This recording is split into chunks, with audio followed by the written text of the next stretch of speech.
Hello, this is Dr. Trumbull, and I'm going to talk a little bit about just getting started with Zoom. We're going to talk about how to sign in and make sure that you're just getting started. Super easy and really quick here. First thing I'm going to do is make sure I'm at zoom.us. I'm going to click sign in, and I'm going to actually use my Google account. So when I sign in with my Google account, I've already had that on my browser. It pulls up and goes straight to meetings to see if I have any meetings scheduled.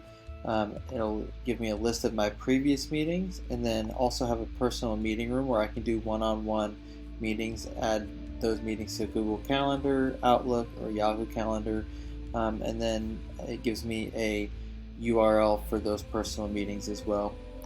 I have webinars here as well. Webinars are used with the Pro account, and they can have up to 10,000 attendees or 100 video participants. So it's really kind of built on the idea for business there.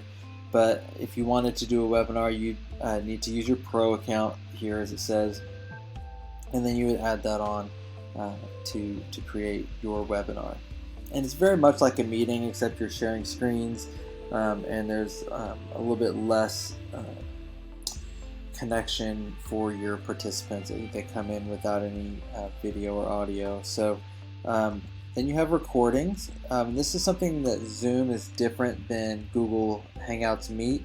Google Hangouts Meet is really great. You can have 100 participants, but it doesn't record, and that's the big thing with Zoom. So if you want to record something for your teaching, you want to use Zoom because it'll allow you to record up to 40 minutes, and currently they've dropped the 40-minute limit for regular accounts. So then you have your settings, and this is important. In your settings, no matter where or when you set up a meeting, it'll give you the chance to choose how to do these things. So host video, I have mine set to be on at the beginning of the meetings. Participant video, I want to be able to see my participants, I want to be able to see my students, so I leave that on. Audio type, telephone to computer, that lets them connect through their computer or telephone. And I can choose to allow the participants to join before the host. I'm usually early, so I don't choose that one. I can have a personal meeting ID for the personal meeting room. We talked a little bit about that. And then it comes down authenticated users, so that'd be someone with the Google account, requiring passwords. These are just some security functions. Embed the password in the meeting.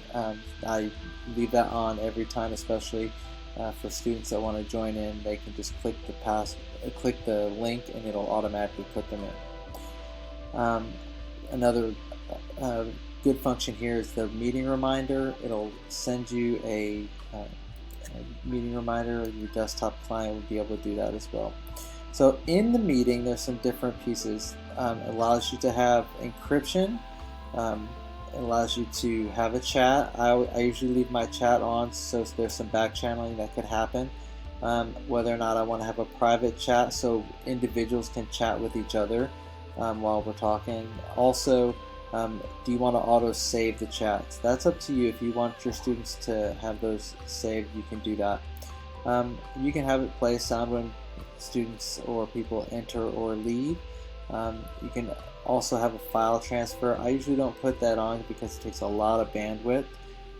Feedback to Zoom. This allows Zoom to keep their product good or keep their product developing. Display at the end of meeting, survey for feedback. I don't have that on. I also have co-hosting. You can add polls, allow the host to put an attendee on hold. That might be something you'd like to do. Show the meeting control bar.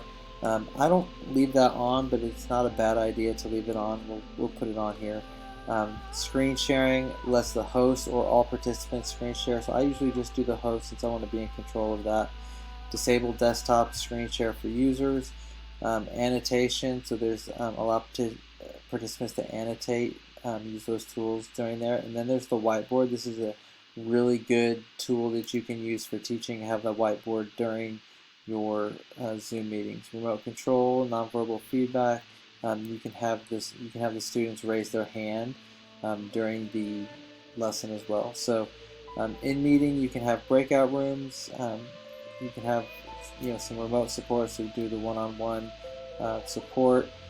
There's a lot of different pieces in here that we use that I don't turn on. So you're welcome to check these out.